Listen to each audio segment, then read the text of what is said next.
E estamos de volta com o BBcast, seu podcast de automobilismo e outras nerds. No episódio de hoje vamos falar sobre o GP do Bahrein, a corrida inaugural da temporada 2023 da Fórmula 1. Eu sou o Rubens GP Neto e aqui comigo está a Débora Santos Almeida. Bem-vinda, Débora. Olá, amigos, sejam bem-vindos a mais um episódio do BBcast.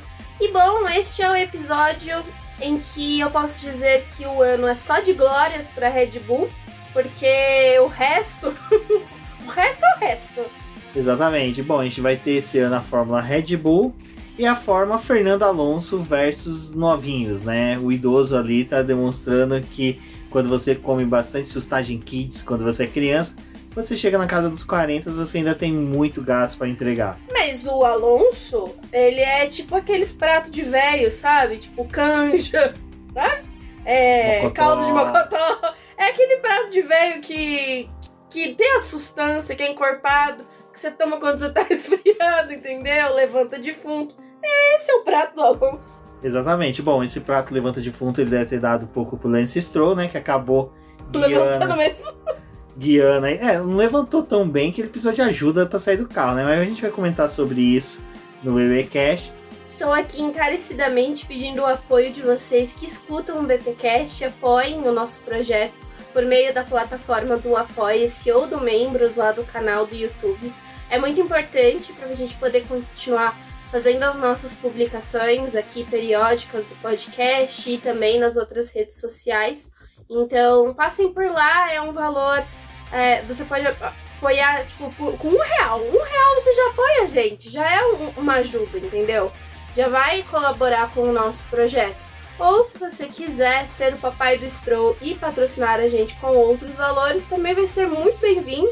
A gente gostaria muito, até porque o BP não é a única coisa que a gente faz hoje, mas nós gostaríamos muito de se dedicar mais ao projeto e trazer para vocês mais informações. E também estamos deixando aqui um aviso que quem quiser anunciar alguma coisa aqui no Boletim do Paddock, algum projeto, alguma empresa que queira fazer alguma parceria com a gente, também estamos disponibilizando espaço tanto nas nossas lives que vão retornar, como aqui no podcast, no site. Entre em contato com a gente que a gente passa todos os valores e você pode ser anunciado aqui no nosso programa. Outra forma de apoiar sempre a gente é compartilhando, chamando os amigos aí para acompanhar o Boletim do Paddock. Marcar os amigos. Exatamente, nas publicações aí, dando RT, curtindo, auxilia bastante na divulgação do nosso trabalho.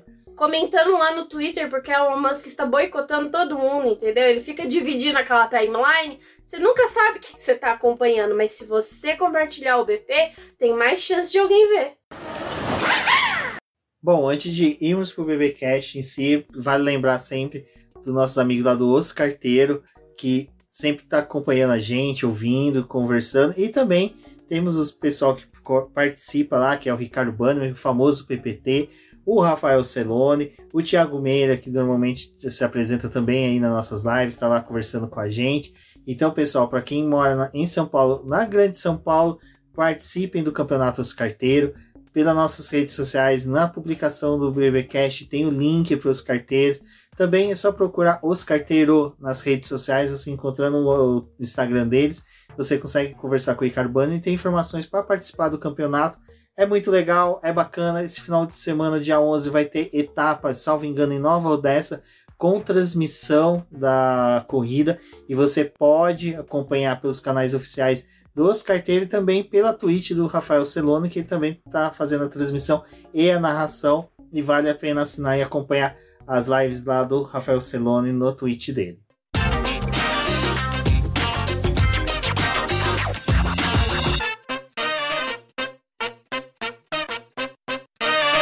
Bom, eu só sei que essa semana a fé e a força do povo brasileiro foi colocada a teste.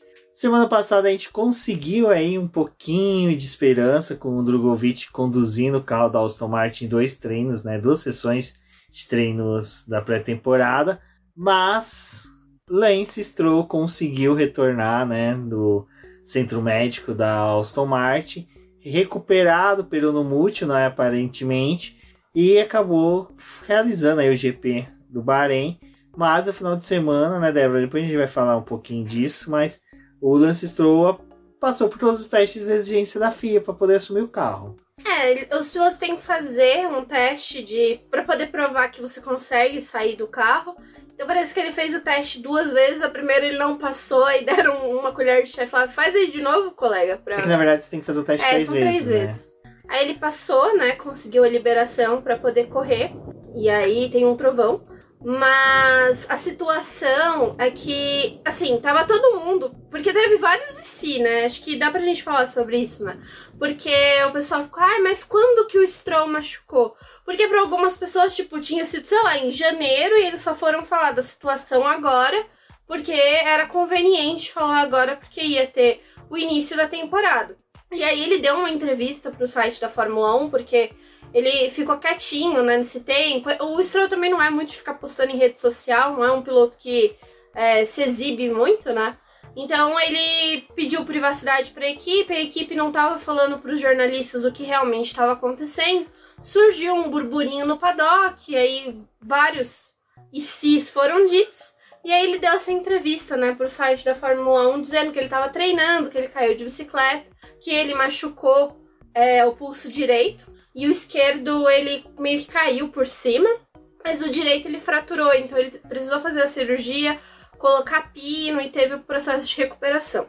Eles conseguiram, em 12 dias, colocar ele, tipo, de novo à ativa para poder participar da corrida. Não que ele não estivesse com dor, porque ele estava com dor, mas ele estava conseguindo guiar o carro.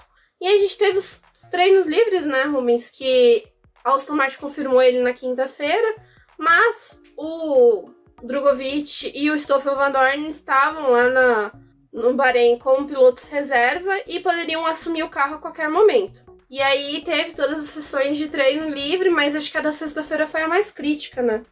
Sexta a gente viu o Drogovic. O Drogovic a gente viu bastante com aquele óculos dele. Mas o Lance a gente viu que ele teve captações de imagem, né, de que ele virava o volante meio que com uma mão só e a outra só empurrava ele para terminar de esterçar, e ele esticava muito a curva 1 e 2, e o mecânico... E errando muito na 10. E os mecânicos, os engenheiros, né, falando, você precisa acertar um, e ele falando, eu não consigo, minha mão não vira.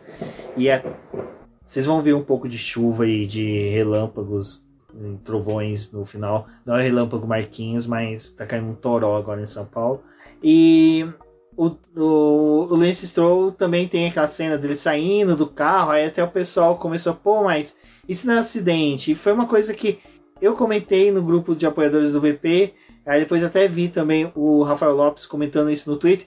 Cara, nos box, tudo bem, beleza, podem auxiliar ele, até melhor, que daí não exige do pulso, tem mais tempo, assim, vamos supor, assim, de recuperação para um caso de acidente na pista ele poder sair. Então, aquilo ali é o de menos, né? Mas ele sim, nesse stand de auxílio, de empurrar, foi uma coisa ruim, assim, de ver.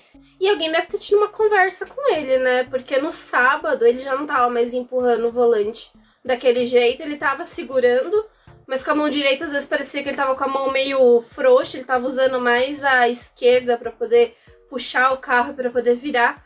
E foi o que a gente tinha falado no outro podcast, né? O Bahrein exige muito da aderência mecânica do carro. Então você precisa que o pneu grude no asfalto para você esfregar ele e fazer as tomadas, né, das curvas. Então é um circuito que acaba exigindo muito, porque por mais que você tenha todo o auxílio eletrônico de um carro de Fórmula 1, ainda assim você tem que ter força no braço para poder virar o carro, né? Ainda mais ter mobilidade nos pulsos, né? Tanto que depois, não pulando já para a classificação, mas um comentário sobre a classificação, a gente viu ele ir poucas, né, fazer poucas voltas de tentativa. Ele fazia a volta que nem do Q1 pro Q2, do Q2 pro Q3, só fez a volta necessária para conseguir tempo, né? E na sexta-feira, quando começou os testes, né, a primeira sessão de treinos foi muito usado para testes. Então as equipes estavam ali avaliando os carros ainda, colocando as coisas no lugar, tinha time que levou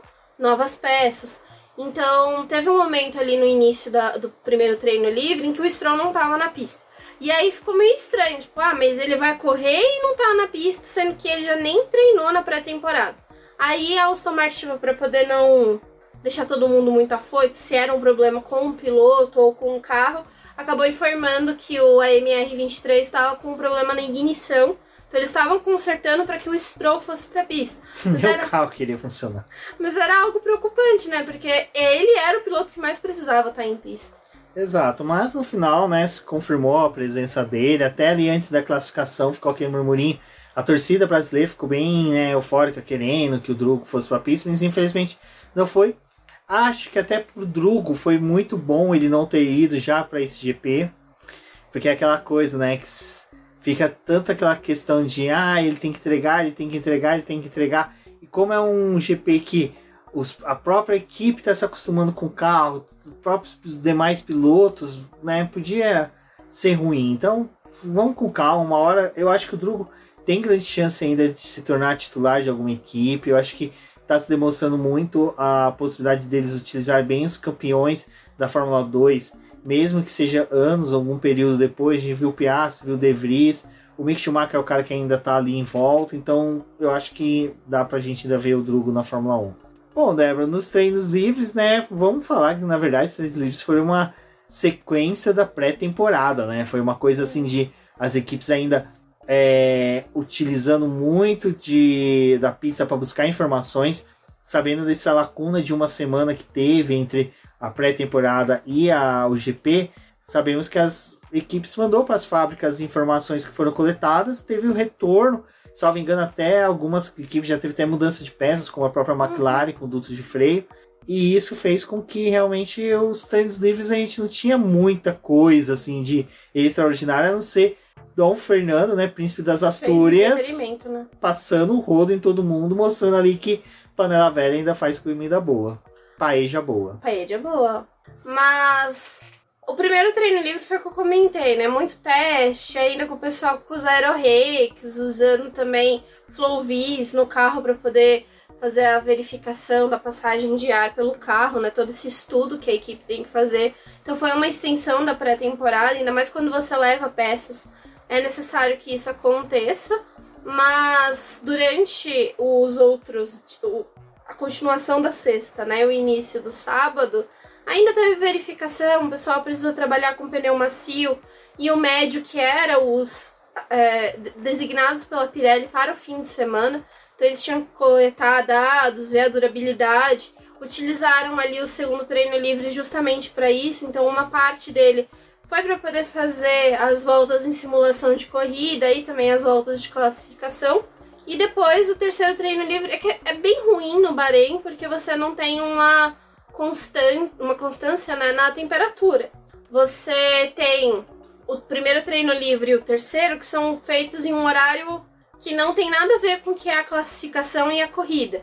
E tem muita diferença de temperatura, porque enquanto está o sol ali fervendo, a temperatura do asfalto está alta. Mas quando passa o decorrer do dia, né, e chega à noite, a temperatura cai muito. Então as condições de pista acaba que tem uma variação muito grande. Então para eles os dados do segundo treino livre é muito mais preciso para o que eles vão fazer no restante do fim de semana do que essas duas sessões que acontecem mais cedo.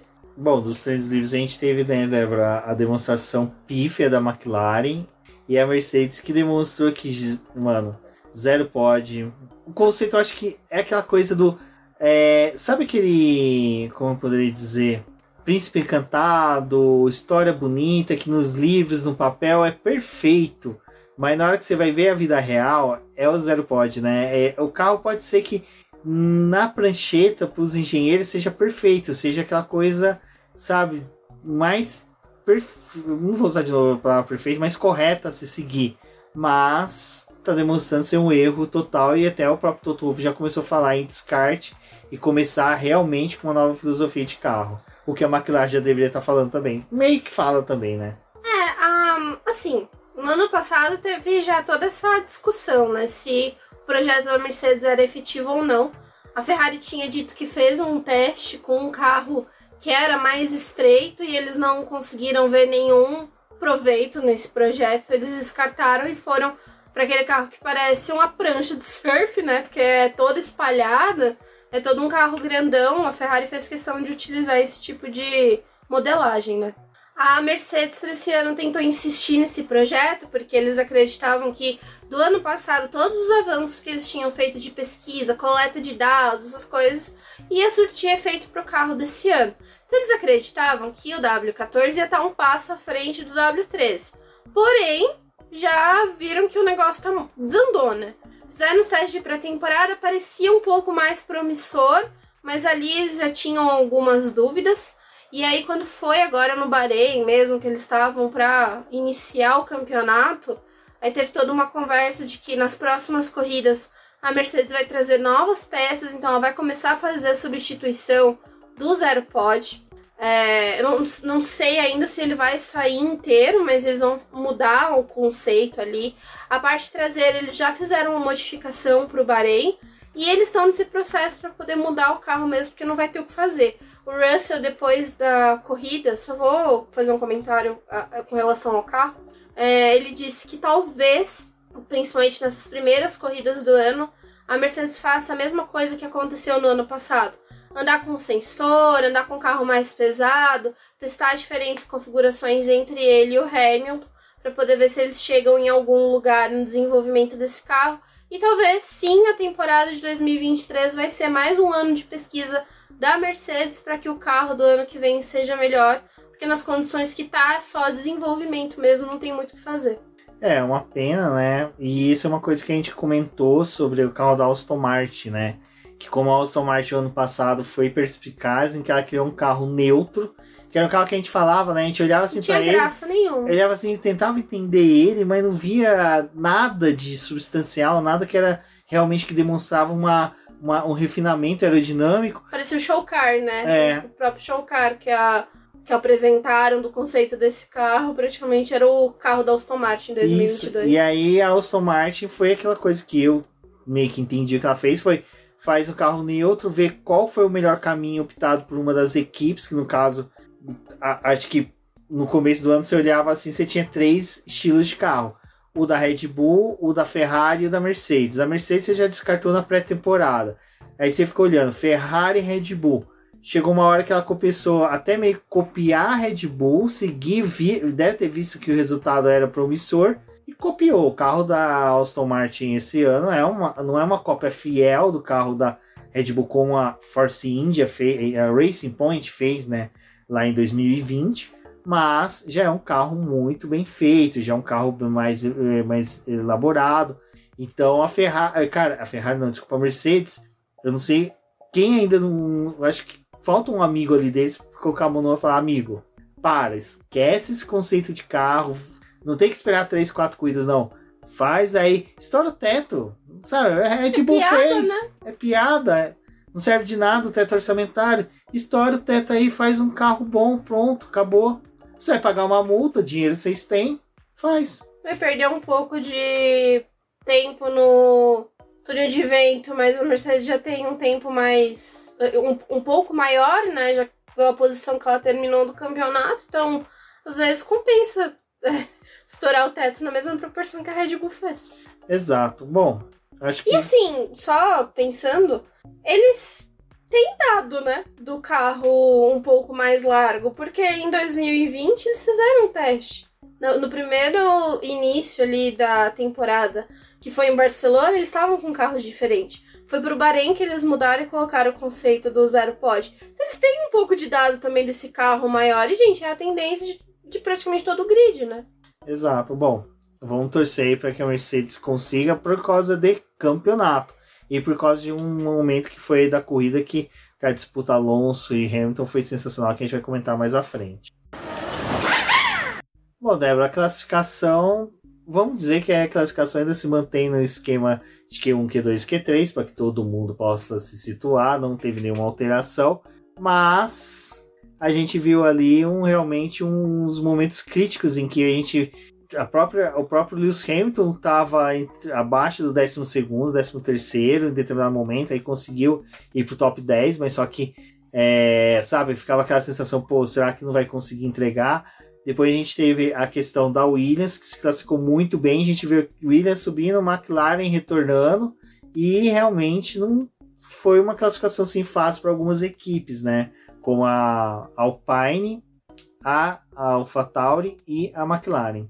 A gente teve alguns gato pingado, né, que ressurgiram ali, fizeram alguma graça, que foi o Ocon, que classificou um pouco mais à frente, o Gasly ficou lá no fundo, teve o Norris que foi pro Q2, o Piastri ficou no Q1 mesmo, mas eu acho que essa classificação, assim, deu o tom do que pode ser a temporada, pelo menos para alguns tipos de circuito, porém, ainda tá, tipo, meio indeciso, né, porque você tem uma proximidade ali, tipo, Red Bull e Ferrari, mas o restante ainda tava meio misturado. A Aston Martin realmente se confirmou à frente da Mercedes, um pouquinho ainda atrás da Ferrari em ritmo de classificação, mas acho que teve essa variedade ainda. Gostei da Williams não ter ficado lá no fundo sozinha como todo mundo imaginava, mas o desempenho da Alpine é o que a gente já tava meio que esperando. Eles não foram tão destaque na pré-temporada. Os testes no Bahrein também, agora desse fim de semana, não mostrou muito. E essa diferença entre o Ocon e o Gasly era meio que esperado, porque o Gasly é o primeiro ano que ele tá nesse carro da Alpine. Ele viveu em um conceito de carro da Red Bull e agora ele tá em um outro tipo de carro. Então tem todas essas variações, né? Só que eu queria destacar dessa classificação é que a Ferrari, ela tá fazendo uma parceria, né, com os foguetes do Elon Musk, e aí eles já estão fazendo aquele processo, assim, de ejetar as coisas. Só falta ejetar os pilotos, né, porque foi soltando peça, foi a desgraceira ali no carro do Leclerc. É mesmo, né, na classificação ele perdeu um composto de pneu, porque teve peças soltando, fritou o pneu, isso refletiu na classificação dele, mas, assim, vamos lá. Até que a Ferrari usou de estratégia para falar, olha, no Q3 ali, essa é a volta que o Leclerc tem, vamos guardar um composto para a corrida. Foi uma boa jogada, né? Só que o carro não conseguiu acompanhar a estratégia deles. A gente vai comentar sobre isso na corrida. Bom... E a Red Bull, assim, eu coloquei no título que sobrou. Algumas pessoas não gostaram porque tinha uma proximidade ali entre Red Bull e Ferrari. Porém, gente, a Red Bull foi a única que fez um 29. Todo o restante do grid que conseguiu fazer uma outra volta decente foi um 30. Então, de certa forma... E tipo, chegou na corrida, a Red Bull sobrou mesmo. Então sobrou. Não, tá sobrando. A Red Bull, tanto na classificação como na corrida, foi assombrosa o desempenho deles. Para um primeiro GP, o que a Red Bull fez foi uma coisa louca. Porque até o Pérez ela fez correr bem, né? Diga-se de passagem. E acho que... E a gente ainda nem entrou na corrida, né? A gente só tá na classificação ainda. Então, e o Pérez... Foi até interessante, né? Porque ele tá... Esse ano ele já tá... não, porque eu vou lutar e não sei o quê. Vamos ver até onde você vai conseguir, né? Que a equipe vai deixar. Mas ele falou que ele tá mais confortável com o carro, que agora que a Red Bull conseguiu fazer um projeto que dá pra ele, pro Verstappen guiar. Também vamos ver até onde que isso vai, porque se o Verstappen começar a reclamar do carro, como ele reclamou no Bahrein, não sei pra onde vai o desenvolvimento desse carro. E teve, acho que essa sutileza aí durante o fim de semana, que o Verstappen reclamou bastante do carro, né? Que a Red Bull tinha ido muito bem na pré-temporada, mas chegou no valendo, eles não estavam conseguindo acertar o carro, eles estavam com alguns problemas, ele estava guiando o carro de um jeito que ele não estava gostando, então teve essas divergências aí, tal qual o ano passado, né? Porque... também tinha várias reclamações do Verstappen ao longo dos treinos livres e o Pérez estava até andando bem no começo da temporada. Exato. Bom, mas pole do Verstappen, né? Com o Pérez em segundo, o Leclerc conseguiu salvar um terceiro ali. Falando da McLaren, a gente teve ali o Piastri eliminado no Q1, que foi uma pena dos rookies. Eu acho que realmente só o Sargent que foi um destaque na classificação. Mas a Williams parece que deu um salto, né? Foi um crescimento bom aí pra ela. E o De Vries apagadíssimo na classificação. Tudo apagado. O De Vries eu acho que realmente ele não tem ainda a sacada de fazer a volta rápida. Porque na corrida ele já teve assim, ele e o Tsunoda ficaram bem mais próximos. É que na Fórmula E, só pra contextualizar, na Fórmula E eles saem e como o pneu antes era da Michelin, agora é o da Hankook. ele é um pneu muito duro porque ele é um pneu que equipara ao pneu de rua. Então você tem que dar mais voltas com ele, conforme você vai dando volta, ele vai tendo mais performance. Então é mais natural na Fórmula E você ficar mais tempo na pista para conseguir uma boa volta do que na Fórmula 1 que você, tipo, você sai para um tiro só, né? Então eu acho que tem essa dificuldade mesmo. Não, eu acho que o De Vries, com o tempo, ele deve se acostumar mais. E eu acho que vai ser um pouco melhor. Bom, Débora, a gente já pode ir pra corrida, né? Porque a corrida do Bahrein realmente era aquilo que até você brincou no podcast passado, que a gente falou dos testes, que ia ser um reflexo de pré-temporada, que a gente teria, como teve muita coleta de dados, muitas informações obtidas aí pelas equipes, ia fazer com que a corrida não fosse tão movimentada, não tivesse uma dinâmica tão expansiva, mas foi legal. Eu acho que antes da gente começar a falar de tudo que aconteceu, comentar sobre o Lance Stroll novamente, que já na volta, né, de alinhamento, na volta de apresentação, ele escapou, e ali eu já falei, ixi Maria, vai levar alguém. Vai levar alguém. Mas até uma coisa que eu ia comentar aquela hora que a gente falou sobre o Lance Stroll ter voltado para a Fórmula 1, voltado assim, conseguido ir para a corrida, foi que eu vi muita pessoa questionando a questão, né, dele ter dor, recuperação rápida, recuperação aqui, não sei o que. Cara, há menos de 3 meses atrás, não, pouco mais de 3 meses atrás, a gente tava falando, pelo amor de Deus, pro Neymar recuperar o tornozelo quebrado. Tava o brasileiro, todo mundo aqui falando, não, recuperou, tem que jogar, tem que ir pro campo, tem que dividir bola, não sei o que, tem que driblar, não sei o que. E aí o Lance Stroll machuca o pulso, fala que tem que voltar, a gente, não pode, a gente já se viu, é o cúmulo da... É tudo pelo benefício do brasileiro mesmo. Não, brasileiro é pachequismo, quando você nasce...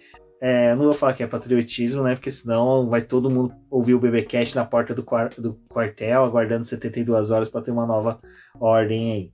Mas eu acho que o Lance Stroll realmente temos que tirar o chapéu dele. Não andou tão distante do Alonso. Finalizou a corrida entre o Hamilton e o Russell. Foi bom, né? Foi um resultado bom. Foi um resultado bom, assim, pro Lance Stroll foi um resultado bom, né? O Lance Stroll lesionado foi um excelente resultado, né? Eu imaginava que teria um gap muito maior entre ele e o Alonso e tá ok, não, assim, tá que o gap seria maior se ele não tivesse batido no Alonso. Porque o cara na primeira curva vai lá, acertou, bate no Alonso, né? Ai, eu achei sensacional o rádio do engenheiro com o Alonso. Alguém bateu em mim, sabe? Não era pra isso ter acontecido e o engenheiro praticamente assoviou, né? Que coisa, né, Alonso? Bateram, não vivo? Não. Menino! Jura? É que nem o Alonso da salinha lá, né? Na hora que ele tá lá assistindo, de repente ele vê que o Stroll bateu nele, ele dá uma engolida seca, ele... Eu achei que ele ia xingar aquela hora, mas ele falou, não. É aquela coisa, né? Eu não posso chamar esse cara de filha da mãe, porque a mãe é minha patroa. Então, se eu xingar... Não vai rolar. Não vai rolar, eu vou pro RH. Mas acho que o Alonso morreu realmente... e foi substituído. Mas assim, cara, não vou falar agora da corrida do Alonso, mas o do Lance Stroll foi uma corrida boa, assim. É lógico, tem todas as questões que a gente poderia ressaltar da questão dele ter ido, teimado, batido o pé, mas no final foi um excelente resultado e demonstrou que realmente ele estava em condições. Não há ninguém que possa colocar nenhum asterisco assim na corrida dele, falando que... Eu acho que o Ocon é o cara que devia ser questionado. O Ocon tava com psicológico pra ir, né? Eu acho que a presença do Gasly ele já mexeu na cabeça no psicológico do Ocon, né? Assim, é o que a gente fala muito do Stroll, né? A gente espera um desenvolvimento dele, porque já tem muito tempo que ele tá na Fórmula 1, então alguma coisa ele tem que fazer. Mas eu acho que render com o carro da Aston Martin da forma como aconteceu, eu não esperava, particularmente. Ainda mais com ele lesionado. Então, tipo, tava assim, vai fazer a classificação qualquer, vai... E não, correu, assim, de forma decente, conseguiu ajudar a Aston Martin a pegar pontos, que é o mais importante, então achei ok. Do Ocon, não sei o que estava acontecendo com o Ocon, assim. Lamentável o final de semana dele. Lamentável no sentido que ele fez uma boa classificação, porque levou aquela draga pra poder largar do top 10, né? Ele largou de 9º.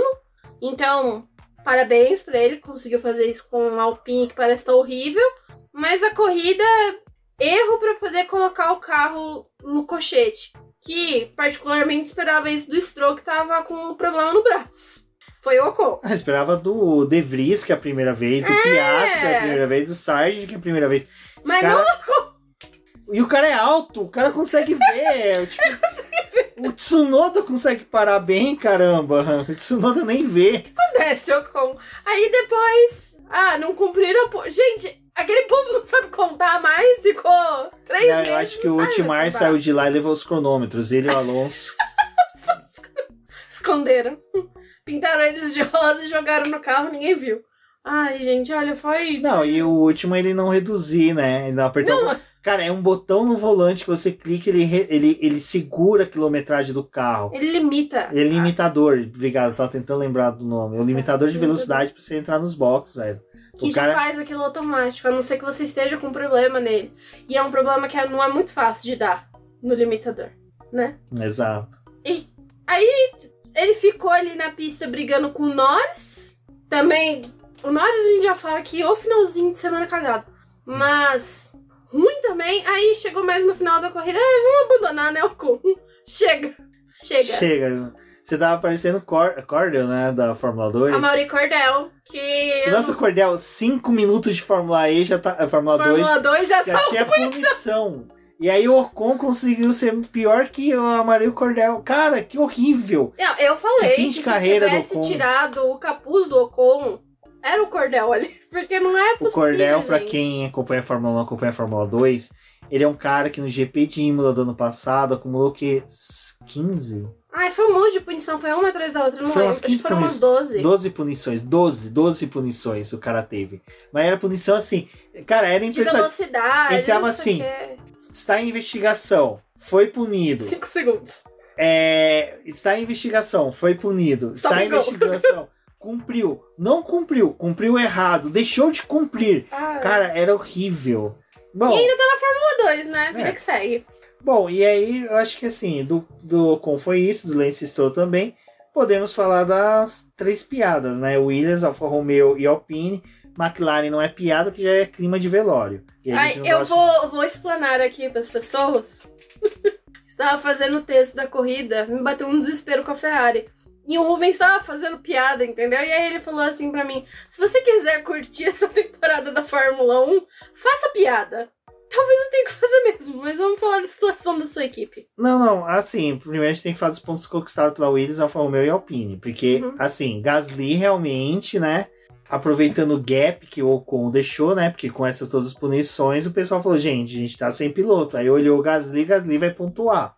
Foi uma boa. Eu achei que, assim, o Gasly realmente teve um bom desempenho.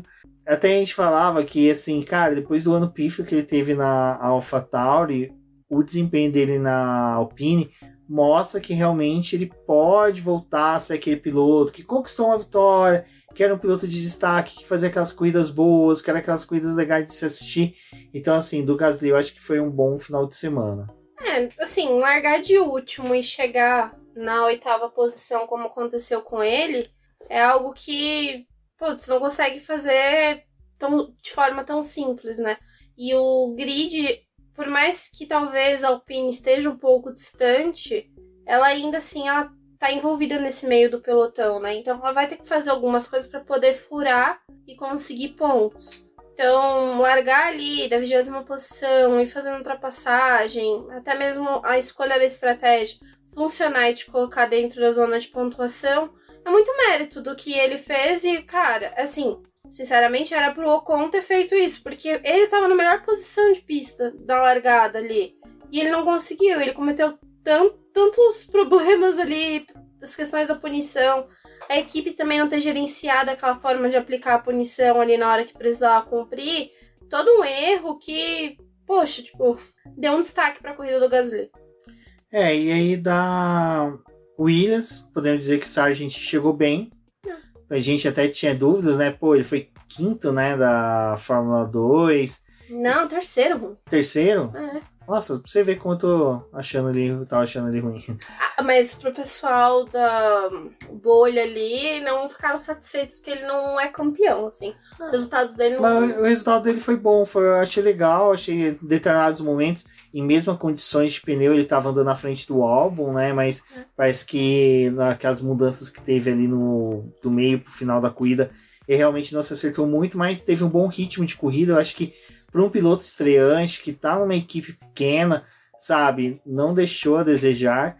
E mostrou um salto, pelo menos, da Williams, né? Parece que eles não vão ficar arrastando no final do pelotão. E já fez mais do que o Latifi. Exato. E a Alfa Romeo, né? Que o Zorro fez a volta mais rápida. Pena que não vale ponto. E para mim, desculpa, o maior erro da volta rápida é não dar ponto para todos. Eu acho que todos tinham que ter, porque ia ser bacana. É lógico que já tem, né? É lógico que tem aquela questão que eu já comentei no BBcast passado, a questão da segurança, porque senão quem tá de 11º para trás ia ser a festa do caqui, todo mundo querer fazer troca de pneu nas voltas finais para poder pegar o ponto de volta rápida, já que não tem ponto de posição, e correr risco de 3, 4, 5 carros entrando uma vez no pit stop. Mas acho que seria uma oportunidade para as equipes menores, tipo de final de pelotão mesmo, que nem era a situação da Williams ano passado. Se eles conseguissem dar uma volta rápida no final para pelo menos ter alguns pontinhos, ia fazer diferença no ano deles, né? Eu acho que assim, é uma coisa para se pensar, porque coitado do Zou, ele merecia classificação, mas o ponto da volta rápida não pode. E o Bottas, né, que até que andou bem ali no meio da galerinha, mas o Bottas foi o cara que ele parecia assessor de elevador, né? Subia e descia no grid direto reto. Que teve muita movimentação pelas trocas, né? Não, assim, com o que foi visto durante o fim de semana, achavam que o pneu duro ia render mais. Eu tinha minhas dúvidas e acabou se concluindo que realmente não tinha como fazer o GP do Bahrein, por mais que a pista estivesse mais emborrachada, com uma parada apenas, foram 2. Então, nessas trocas, Bottas subia e ficava tendo essa movimentação no grid, mas ele conseguiu o 8º lugar. Então, eu inverti, né? O Gasly foi 9º e o Bottas 8º. Desculpa, fazendo essa correção. Mas foi um resultado muito bom para a Alfa Romeo, que começa o ano pontuando. Vamos ver como eles vão conseguir levar essa pontuação, né, esse trabalho, para poder estar dentro do top 10, porque também para eles acho que vai ser um ano apertado novamente. Exato. Bom, agora a gente tem que falar da piada do dia. Não, e o álbum, né? Você ressaltou, mas o álbum terminou em 10º, né? Foi mais um... Conseguiu um pontinho. É que o álbum, coitado, ele é o cara que faz umas corridas e... acho que o álbum foi aquele fim de semana, tipo, meio apagadinho, assim, na corrida, né? Sem ultrapassagem, não teve ultrapassagem, não teve nada, ali. Chegou ali. É uma coisa diferente, né? É o que o Ocon faz, né?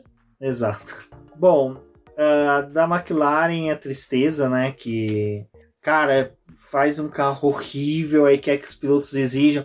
Tudo bem, até teve o quadro demonstrativo que a Fórmula 1 fez, em que mostrou que o desempenho do carro da McLaren do ano passado para esse não estava tão diferente. Com o Norris até largando 2 posições à frente, o Piastri repetindo a posição do Ricciardo, mas mesmo assim, né, com o abandono do Piastri, o Norris ali, na hora que o Piastri abandonou, a McLaren meio que tipo, abandonou a corrida do Norris, colocou ele para fazer testes, e aí ele foi do duro, foi pro médio, depois voltou pro macio. Foi assim, um show de horror, apesar que foi uma coisa que eu até destaquei no Twitter, que me surpreendeu, que naquela hora que tava tendo um embate entre Sainz, Alonso e Hamilton, o Norris ficou próximo deles por por mais de 10 voltas. E assim, abrindo o asa móvel para chegar no Hamilton, mas não chegava, porque, né, o carro o W14 já é horrível, o carro da McLaren é pior ainda. Mas é satisfatório ver que o Norris, piloto, conseguiu ficar próximo deles ali, porque a gente ainda tem, para quem é fã da McLaren, tem aquela que, bom, bons pilotos nós temos, que até o Piastri estava tendo uma boa corrida. O Piastri que largou lá do fundo, figurou ali acima do 15º lugar por vários momentos da corrida, o que demonstrou assim que a dupla é promissora, o carro tem chance de ter um desenvolvimento, mas aquela coisa, né? A McLaren tem que parar, parece que tem que reformular tudo da equipe da Fórmula 1 para poder conseguir tirar bons resultados desse carro e da dupla. O que não acontece na Fórmula Indy, né? Vou colocar esse adendinho aqui. E nem na Fórmula E, porque na Fórmula E e na Fórmula Indy a McLaren tá tendo bons desempenhos. Que eu acho que é aquele meme lá, realmente, né? Que perderam muito tempo pra poder fazer a pintura e encaixar os patrocinadores, mas quando foi pra construir o carro, colocaram a madeira e o prego na testa. Foi isso. Exatamente. Mas, assim, o que acontece com aquele carro, né? Porque o Piastri parou e parecia, assim, o volante do piloto, ele tem várias telas, né? Porque ele vai mudando para poder ir regulando as coisas, para poder ver o mapa. Aquilo ali é uma coisa que cada equipe tem o seu e cada piloto tem o seu tipo de volante da forma que ele se adapta melhor. Também tem a forma como as equipes conseguem projetar aquilo, porque tem uma variação, é uma peça também bem cara do carro e que não se tem tanto desenvolvimento e muitas vezes é necessário uma troca de piloto para você ter alguma mudança no volante, como foi o caso do Vettel quando saiu da Ferrari e foi para Aston Martin, né? Que ele levou e aí acabou mudando o tipo de volante que a Aston Martin utilizava, mas enfim. Queria fazer esse comentário, tem várias telinhas, né? E parecia que realmente a gente estava com um problema ali do Chrome aberto com várias abas, sobrecarregou, né? A abrir várias abas e aí foi trocar o volante e o carro desistiu. Ele falou, vou reiniciar aqui, espera. A situação do carro do Piastri tá o meu computador, assim, que já tem uns 5 anos e ele tem que ficar ligado direto, porque se eu desligo, acontece aquilo lá com o carro do Piastri, entendeu? Fica umas 3 horas para poder resolver ligar de novo.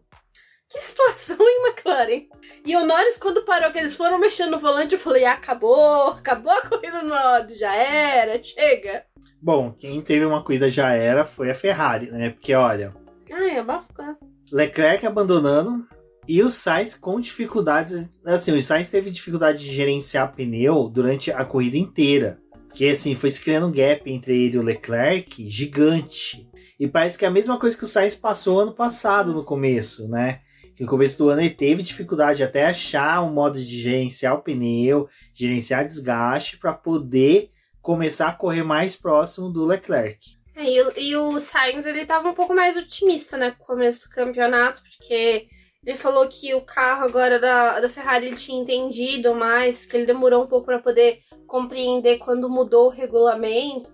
Então ele tava mais confiante de andar mais próximo do Leclerc esse ano e teve essa corrida super complicada. Assim, o Ferrari com o mesmo problema do ano passado, né? O pneu não rende com eles, então tem que fazer mais parada. Tem uma dificuldade ali para poder gerenciar desgaste que aquele carro consome muito. O Leclerc, em vários momentos, fritou pneu, cometeu erro, teve essas questões. Acabou abandonando a prova e agora a Ferrari vai precisar fazer um estudo e algo que, assim, eu achei bem ruim, porque os testes de pré-temporada foram só em 3 dias, mas a quilometragem da Ferrari era muito boa.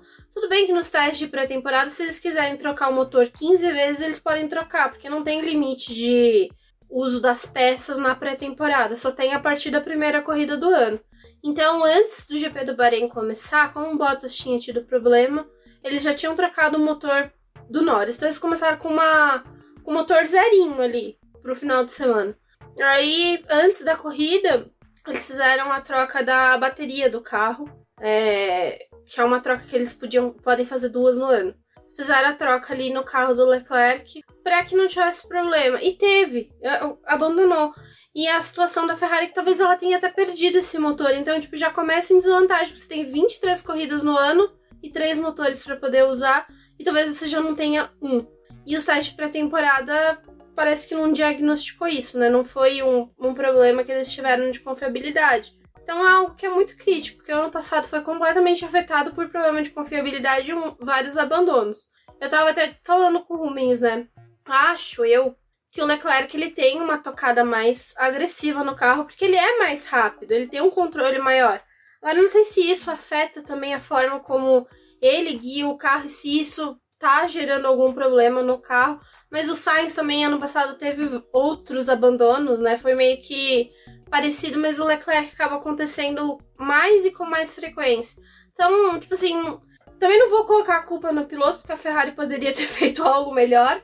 Mas começar a temporada dessa forma com uma equipe que, sei lá, pelo menos queria brigar pelo segundo lugar no campeonato, não sei se vai dar. Exato. Bom, eu acho que assim, Ferrari realmente já fica com sinal de alerta estourando, berrando mesmo, aquela sirene ensurdecedora. Pode ser um problema pontual, né? Porque de quem tava com o motor Ferrari foi só o Leclerc que abandonou. Mas é aquela coisa, são 25 pontos. Já de que aí começa de desvantagem pro Verstappen. E, pelo que a gente tava vendo, é só realmente quem poderia brigar com o Verstappen esse ano de título é o Leclerc e o Alonso. E o Pérez, né, talvez. Mas o Pérez é o Pérez foi muito otimismo você ter falado, Débora, desculpa. Não, mas em ponto ele pode terminar pelo menos em vice. Ele pode terminar em vice. Pode. Em vice. Mas é aquela coisa, já começa ruim, psicológico do Leclerc já começa no no. Então, assim, já é aquela situação de barril que a equipe segue, né? Mas, assim, o que eu acho que pode ficar de satisfação pro fã da Ferrari é que ela consolo. O consolo. É que, assim, nesse barril, não é um barril igual do Chaves, que só cabia o Chaves. Nesse barril da Ferrari, da Fórmula 1, assim, que tá o pessoal da McLaren, tá o pessoal da Ferrari e tá o pessoal da Mercedes, desculpa. O Williams, o pessoal já saiu do barril. Mas deixou pra eles. Chamou o pessoal da Mercedes, vem cá, ó, fica aqui. Porque assim, até agora há pouco agora há pouco não, é que eu vi agora há pouco o tweet da Juliana Serrazoli, que perguntaram pro Lewis Hamilton, né, aonde que, assim, o final de semana foi ruim, mas quando começou o final de semana a ser ruim, aí o Hamilton respondeu, bom, foi há 12 ou 13 meses atrás, ou seja, foi quando decidiram esse conceito desse carro. Eu acho que assim, a gente comentou agora há pouco um pouco sobre isso, sobre querer utilizar um conceito de carro que é horrível, mas eu acho que vai chegar uma hora que o Russell e o Hamilton vão ficar de saco cheio. E vão começar a jogar merda no ventilador. E eu acho que era isso que a Mercedes não deveria aceitar chegar a esse ponto, sabe?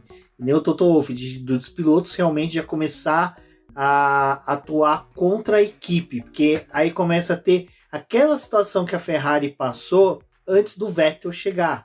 Que era aquela situação em que engenheiro não dormia, mecânico tava puto com a situação da equipe, o pessoal da fábrica não queria ir pra fábrica, que sabia que chegar lá era aquele clima ruim, era aquele pepino, era aquela encheção de saco que a Mercedes não vivia. Então, assim, uma equipe que não tinha esse cenário, mudar para esse cenário é muito ruim, e voltar para o anterior é pior ainda. Quer dizer, é melhor, mas é pior para voltar. Então, acho que é lógico, a gente não tá querendo que a Mercedes volte aquele domínio dela. Mas é aquela coisa, a gente não quer que o Verstappen, com 5 voltas, abra 7 segundos pro segundo colocado. E o segundo colocado é companheiro dele, tipo assim, sabe? É uma coisa horrível pra Fórmula 1. É uma coisa que, assim, por mais que na era Mercedes a gente tinha essas questões de dominância, a gente tinha a primeira corrida, vitória do Bottas. Aí na segunda era o Hamilton, mas estava ali o Leclerc, o Verstappen. O Bottas ainda tinha uma chance em algumas corridas de vencer. Fazia pole. E é uma coisa que, assim, com a Red Bull liderando, tendo um bom desempenho, que a gente viu na era Vettel, a gente sabe, não vai ter. E aí é aquela coisa. É a corrida clássica do Vettel, né? O Vettel hoje foi uma corrida igual do Verstappen. Verstappen apareceu largada, pit stop, e depois que o Alonso sossegou o rabo. Que assim, tipo, cara, aonde está o Verstappen? Foi onde está o óleo e onde está o Verstappen. Porque ele disparou na frente, ele terminou a corrida com mais de 11 segundos de vantagem pro Pérez. É muita coisa. E pro companheiro é muita coisa. Pro companheiro de equipe é muita coisa. E do Pérez pro Alonso também tinha, tipo, uma distância muito grande. Então... ali foi desespero do Pérez não ser ultrapassado pelo Alonso. Você não dá nem... Assim, não tem chance, né? Mas, assim, o campeonato da Red Bull, pelo que a gente já viu com o Vettel, é isso. Quando eles fazem um carro que eles conseguem acertar, é esse o campeonato que a gente tem da Red Bull. E eles estavam com o carro muito redondo no ano passado, não mudou para esse ano. Eu até achei interessante o Verstappen falando, mas em algumas pistas a gente deve ter algum problema, porque tipo, o carro não vai estar rendendo. Meu anjo! Brasil só. O Brasil. Foi o único GP que eles não renderam. E nos Estados Unidos, que, tipo, ele ganhou a corrida, mas a Mercedes ainda apareceu um pouquinho ali, mas, tipo, só no final da temporada, quando o título já tivesse sido ganho em Imola. Então, sei lá. Bom, mas da Mercedes, gente, eu acho que realmente fica essa questão mesmo, eles precisam acertar o carro, porque eu não sei quanto tempo que o Russell também vai ter paciência, quanto tempo que o Hamilton vai ter paciência. Também aquela questão, o Hamilton dali da Mercedes é aposentadoria e o Russell é querer uma vaga numa Ferrari, talvez. Porque não tem pra onde ir também. Uma Aston Martin, uma possível aposentadoria de vez do Alonso, sabe? Então assim, o cenário deles é realmente pressionar a equipe para resolver o problema do carro. E para nossa esperança, porque Ferrari, tristeza eterna de não conseguir fazer um bom carro. McLaren, esquece. Então a única equipe que pode ali ajudar a ter um ano assim um pouco mais legalzinho de acompanhar. Não tô fazendo papel de fiscal da corrida chata, mas é aquela coisa. Precisamos de uma Mercedes competitiva, Ferrari competitiva e Aston Martin competitiva. Na verdade, quando a gente olha para o cenário dos carros em si, que é esperado, é você aproximar o pelotão. Então a Red Bull está muito distante do que as outras equipes podem fazer. Tipo, a Ferrari, a Mercedes e agora a Aston Martin já meio que equipararam, né? Eu até achei interessante que o Alonso disse que ele não esperava estar ali próximo desses times. Tipo, da Red Bull ele sabia que não ia estar perto mesmo. Mas do restante, tipo, ele não estava esperando que nesse início de temporada a Aston Martin estivesse. Ele acreditava que a Aston Martin ia assumir o papel que era da McLaren ali, de estar, tipo, atrás desse pessoal e liderando o restante do pelotão. E eles conseguiram avançar. Então, a gente tem uma disputa agora de Ferrari, Mercedes e Aston Martin, provavelmente. Isso deve se refletir em classificação, em corrida. Vai ter esses jogos estratégicos, mas a Red Bull não participa mais desse jogo estratégico. Ela tá realmente, tipo, muito separada do restante. E tem um carro muito bom.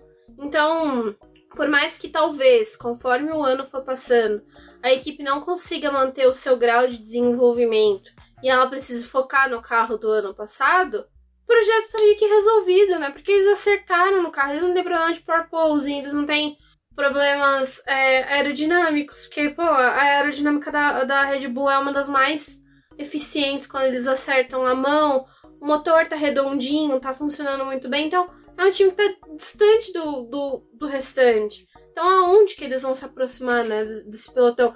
E foi uma coisa que a gente tava assistindo a corrida, agora veio na minha cabeça, vou tagarelar mais um pouco. A gente tava falando a situação que chegou 2023. Primeira corrida, o primeiro impacto que tem é a Red Bull se desenvolveu mais, se aproveitou e se desenvolveu mais, tem uma distância do carro do ano passado, mas parece que a Ferrari e a Mercedes ficaram jogando sinuca lá em Cajamar, na agência do Correio, e esqueceram que tinha que fazer alguma coisa com aquele carro. Esqueceram. O que acontece com os projetos? E assim, nem vou colocar nas costas do Visser, porque ele chegou agora. Ele tá agora na equipe, tem um mês que ele tá na equipe. Mas vou ser sincero, ele tem culpa. Eu vi mais mudança com o Visser, pelo menos... sabe? Movimentação, da equipe, você percebia que tinha algo sendo feito ali, sabe? Você percebia que tinha algo... O Laurent tava ativo, né? Ele não tava paradão ali, ele tava bem mais ativo. Você via que tinha uma mudança na equipe, mas não é a Ferrari que a gente quer, né? É aquela coisa, gente, a gente não tá falando que a Ferrari dominando, ganhando vários GPs, não. Legal. Não, a gente quer uma disputa em pista, né? Pô, tesão que foi aquela temporada 2016, 17, 18 com o Vettel e o Hamilton disputando pista, Rosberg não, né? Traz entretenimento. Não, Rosberg não. Traz entretenimento. Ai, será que se vacinou, né? Tá lá, né? Esse é o questionamento que eu tenho aí. Mas vamos lá. Alonso ainda falando dele, né? Porque Rei, príncipe das Astúrias, correu demais, cara. Que corrida gostosa dele. Cara, como é bom ver velho milionário correr bem, né? Puta merda, gente, que sensação gostosa de ver um bom piloto conduzindo o carro. E assim, era aquela coisa de que ele não se classificou bem, aí você deu aquele balde de água fria na turma, aí você, caraca, ele vai ter aquela queda de desempenho, de repente o cara foi crescendo na corrida, foi disputando posição, aí de repente na hora que ele entra naquele embate com o Hamilton, velho. Cara, o Rubens de 2007 deu aquela arrepiada. De falar assim, esse é o Alonso que a gente quer ver. Esse é o cara, esse é o piloto de Fórmula 1 que todo mundo quer ver. E a disputa dele com o Hamilton foi uma das disputas mais gostosas. Foi curta, sabe? Foi que menos de 2 voltas. Mas assim, entra para os anais da Fórmula 1 como uma das melhores disputas que a gente já viu. Que são 2 gênios da Fórmula 1. Carros próximos. E que assim, teve genialidade do Hamilton em deixar ele passar para depois voltar. Sabe, dando o lado de dentro, o lado de fora. E o Alonso sabendo disputar com ele. E depois vem a disputa do Alonso com o Carlos Sainz. Que o Carlos Sainz também é aquele cara que... Eu acho que daqueles pilotos que você pode saber que você pode entrar na El Rouge e disputar a posição dele com ele, que é uma coisa que o Mark Webber fala, né? Que tem piloto que você sabe que você pode entrar, que você vai disputar tranquilo, não vai ter toque. O Sainz é esse cara, né? Até teve toque do Alonso com ele, mas você vê o Sainz, tipo, tão concentrado na corrida dele, no que ele tem que fazer, e depois da briga com o Alonso, ele pergunta, eu sofri um toque?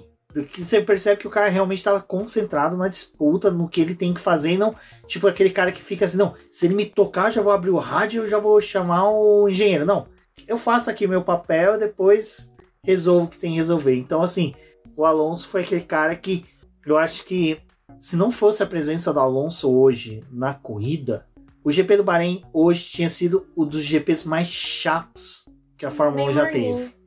Teria sido GP da França de 2019. Teria sido assim, um daqueles GPs que a gente ia falar assim, cara, a Fórmula 1 esse ano vai ser uma bosta. Vai ser chata, vai ser ruim. Mas não, o Alonso, nem tanto que teve disputas na pista, que nem do Tsunoda com o De Vries, que a gente só foi ver VT depois, replay, porque o Alonso tava dando um baile, tava, sabe, fazendo acontecendo. Vou fazer um comentário. A transmissão desse fim de semana, assim, questão de imagem, tava bem ruim. Eles estavam demorando muito para poder pegar as coisas que estavam acontecendo na pista. E as coisas aconteciam, eles não mostravam. Cadê os gráficos? Que sumiram com os gráficos. Não Alguém tem. esqueceu o pendrive de gráficos. Esqueceu. Sempre, toda temporada eles trazem alguma coisa nova. Só de punição da FIA que mudou e ficou bonito. Ficou bonito, um que alerta. Que é da FIA, né? Mas só... Nossa, péssimo a entrega. Mas agora falando do Alonso, né? Eu vejo muito das pessoas novas que estão acompanhando a Fórmula 1 hoje não gostarem do Alonso, tipo, ficam se questionando. Eu vejo até pessoal que acompanhou antes não sim, não gosta, mas tem muita gente mais nova que não curte. Mas tem uma galera que começou a assistir a Fórmula 1 mais pra trás, que viu realmente isso que você falou, do Alonso com o Hamilton. E é muito legal, tipo, ver agora os dois de novo andando. Porque, assim, por mais que eu não, sei lá, talvez não achasse que a Aston Martin ia ganhar o campeonato, porque aí talvez ia ser demais. Mas só a possibilidade dela brigar com a Mercedes, mas do Hamilton tá ali com o Alonso disputando alguma coisa, me deu uma animada, assim, pra esse ano, pra poder ver os dois na pista. Porque a ação deles guiando o carro é muito legal. E foi o que você falou, né? Ele também com o Sainz, se a gente vê outros encontros, provavelmente vai ser uma disputa saudável, uma briga legal de 2 espanhóis.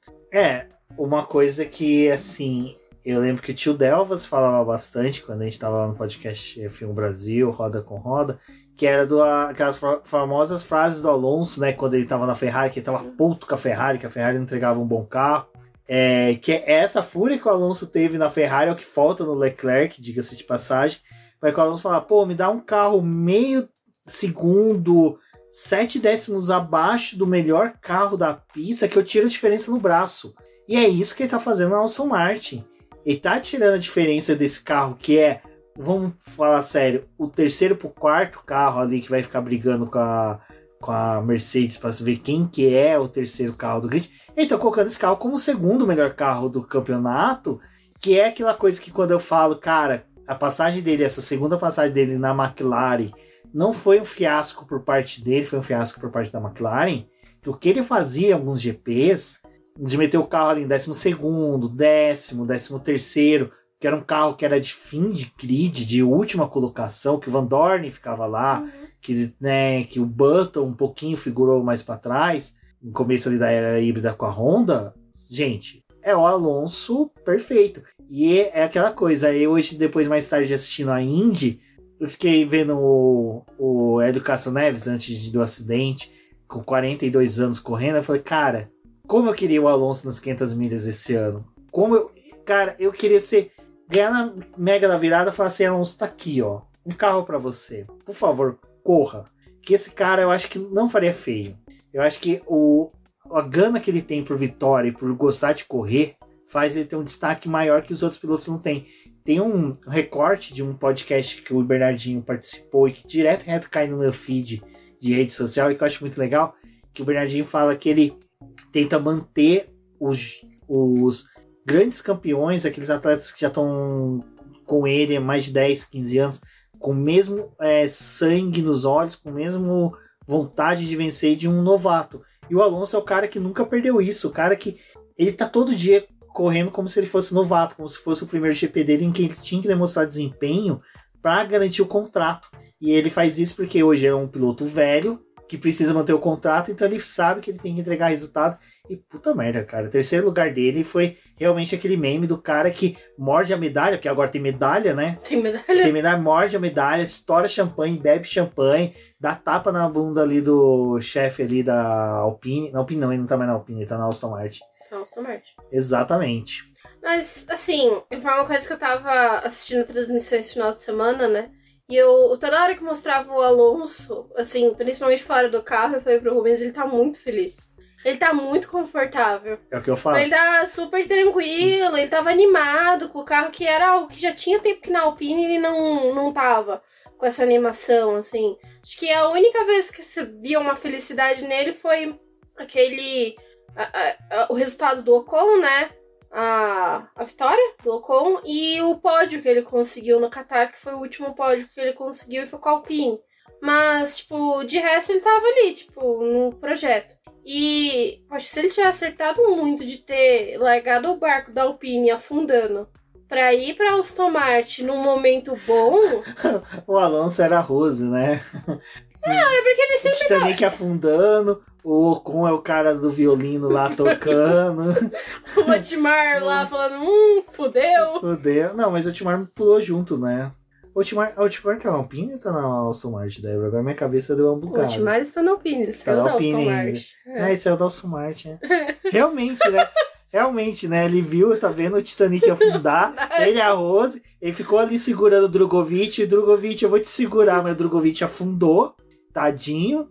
Não tinha espaço pros dois, né, na madeira? Não tinha espaço pros dois na madeira, Lance Stroll estava num dos botes, porque é rico, milionário. Foi salvo. Foi salvo. Com as mulheres e crianças.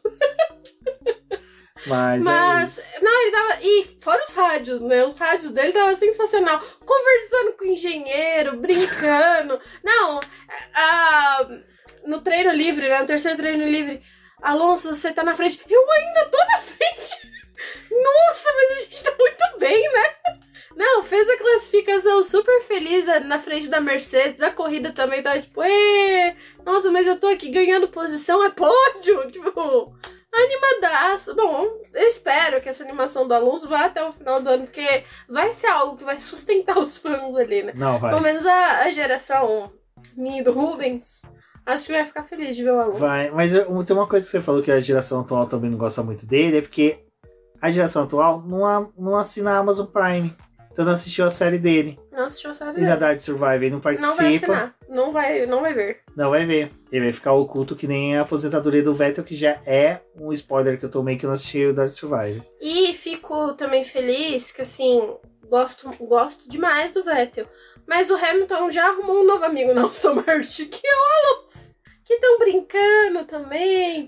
Mas olha, eu acho que o Alonso e o Hamilton sempre foi meio o Senna e Prost, que quando o Prost aposentou, o Senna ficou amigão dele, mas o Senna também depois que ali em 92 foi? Não, 93, o Prost meio que, sabe, deu aquela amenizada de inimizade, e também um pouco do Lauda e do Hutch, né, que foram rivais na pista, mas depois tiveram assim até um relacionamento bom fora da pista. É isso, pessoal. Acho que... E daí a Red Bull, o Verstappen ganhou. Não sei se a gente falou sobre isso. Mas ganhou de passagem, né? 11 segundos pro Pérez, como a gente falou.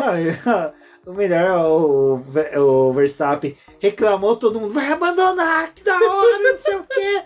Não abandonou não, só mudou lá a função 8 no volante e voltou a virar... Que agora liberaram, né, também um pouco mais de comunicação no rádio, entre equipe e piloto, então dá pra dar um auxílio aí um pouco melhor. Tudo em código também, mas já é alguma ajuda. Só que assim, gente, eu acho particularmente que a Red Bull vai sobrar muito. Vai demorar, talvez, aí pra alguém conseguir encaixar. Eu torço para que a Ferrari não esteja tão em situação de calamidade, de confiabilidade como aconteceu. Não só pela Ferrari, mas pela Alfa Romeo e pela Haas também. Eu acho que elas merecem um pouco de paz nessa temporada, pra pelo menos ter chance de brigar por alguma coisa. A corrida da Haas também foi tipo, o que tá acontecendo? Uma Haas a gente nem comentou sobre, foi uma corrida também tipo... Não, o destaque da Haas no final de semana foi o Hülkenberg, que foi pro Q3, né? Isso foi um destaque excelente. Magnussen putasco o carro. Mas é um carro que vai se desenvolver ainda durante o ano. O Gunter pelo menos falou que com a economia lá do pit wall lá deles, ele vai aplicar esse dinheiro no carro. Vamos torcer para que realmente aí tenha um bom desempenho, comece a crescer. É aquela coisa, a gente sabe que a gente fala Ferrari crescer, McLaren crescer, todas as equipes crescer, mas é para não ter resultados pífios, sabe? O Hülkenberg toma a bandeira branca e preta porque ele tá cedendo limite de pista. Isso também é uma coisa ruim, mas... E é uma coisa que todo mundo, quer dizer, todo mundo não, né? Algumas pessoas ano passado pediam era pra gente poder dar nota pra corrida. Então, de 1 a 10 aí, enquanto a gente não tem um outro sistema de pontuação, pensar em um outro sistema de pontuação, quanto você daria pra essa corrida no Bahrein? Cara, foi o que eu falei, se não fosse a presença do Alonso, teria sido uma corrida chata. Chata mesmo, teria sido uma corrida bem parada. Corrida estratégica, não chata. Uma corrida de estratégia. As equipes meio que sabendo posicionar onde ficaria no tabuleiro da Fórmula 1. Eu daria uma nota, no final, uma nota 7. Eu acho que por Essa causa... seria minha nota também. Por causa da briga ali, do embate entre Alonso e Hamilton, o Russell também teve uma disputa ali com o Lance Stroll que foi boa, com o Alonso também. O Russell também estava naquela situação ali, não sabia se atacava o Hamilton, se deixava ser atacado pelo Alonso, então também teve, acho que esse conflito deles aí que foi legal. Então acho que uma corrida de nota 7, acho que 7. É que pra mim, assim, corrida, só para o pessoal, até eu pretendo fazer uns textos dando pontos para pilotos e equipes, então é até um disclaimer que eu posso dar agora, que é assim, pra mim, uma corrida que nem foi GP da França de 2019 é nota 5, porque teve GP, e é aquela minha frase que eu sempre falo, não existe corrida ruim, ruim é não ter corrida, como a gente estava pedindo para ter GP nos últimos meses, né? Então assim, pra mim ela foi um pouco mais que o GP da França, então uma nota 7. Eu também daria uma nota 7 por conta desses fatores. Acho que tem uma temporada promissora na Fórmula 1, pelo menos... Mesmo com a liderança do Verstappen. Mesmo com a liderança da Red Bull e deles sobrando, acho que vai ter disputa no restante do pelotão. Até o pelotão intermediário tá numa situação mais legal ali, se a Williams realmente conseguir render mais. Mesmo que a Alpine tenha decaído, acho que vai ter um embate um pouco melhor, então eu também daria um 7 para essa corrida por conta disso. Exatamente, pessoal. Bom, agradecer a todos que ouviram a gente até aqui. Se possível, converse com a gente, fala o que vocês acharam do programa, da corrida, se nós fomos justos na nota para a corrida. E lembrando, como sempre, do nosso apoio. Se apoia o Boletim do Paddock, apoia a gente, apoia o nosso trabalho. Ele é muito importante e também é um termômetro de como nós estamos trabalhando para vocês. Eu sou o BGP Neto, um forte abraço e até a próxima. Eu sou a Débora Almeida e até a próxima.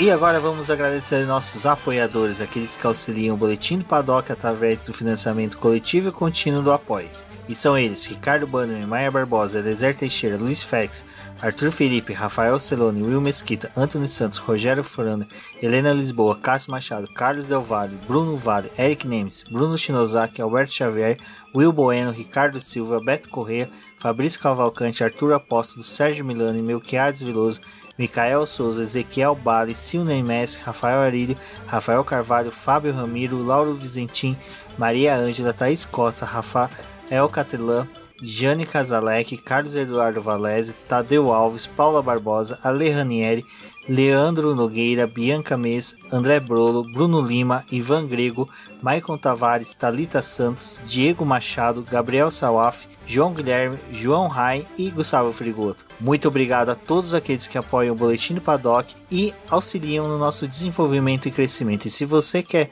apoiar também o Boletim do Paddock, entre em contato com a gente através dos nossos perfis oficiais ou acesse o link apoia-se.com/Boletim do Paddock e lá você terá as opções de apoio ao Boletim do Paddock. Um forte abraço e obrigado! Isso é tudo, pessoal!